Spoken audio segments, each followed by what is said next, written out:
Hello and welcome back.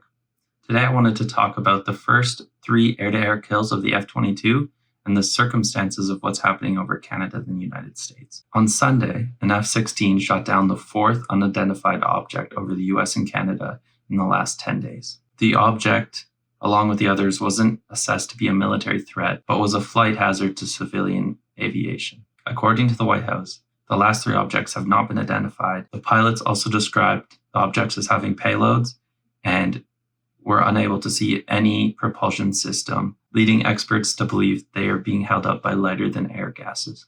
The F-22 is equipped with state-of-the-art avionics, sensors, and weapon systems. Despite this, the pilots that shot down the object over Alaska described interference with its sensors and could not determine how the object stayed airborne. Right now, the US government is describing them as objects. They have no idea what they are, or at least that's what they're telling the public.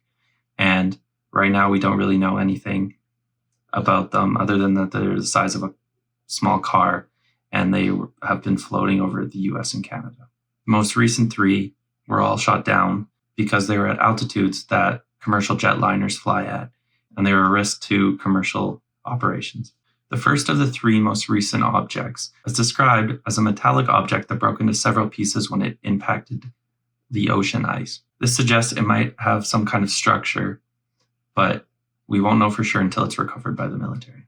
The next object, just a day later, February 11th, was shot down over northern Canada. It appeared to be a balloon with a metal payload hanging underneath it, and it was traveling at around 40,000 feet. Canada's defense minister described it as a cylindrical object, smaller than the Chinese surveillance balloon that was downed off the coast of South Carolina a week before. The most recent object was shot down over Lake Huron, and it was described as octagonal in shape with strings hanging off of it and no discernible payload.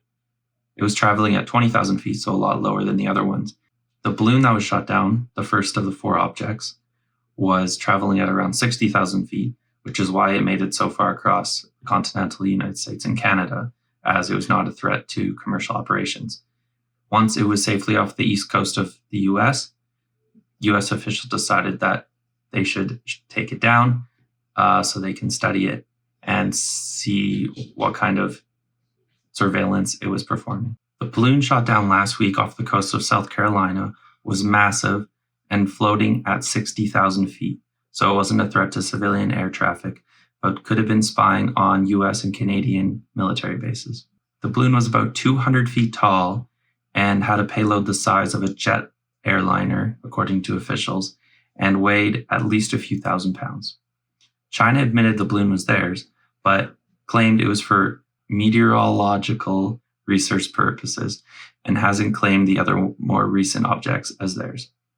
China expressed its strong dissatisfaction and protest against the shooting down of the balloon, and Washington said that they were overreacting and seriously violating international law in a statement from its foreign ministry.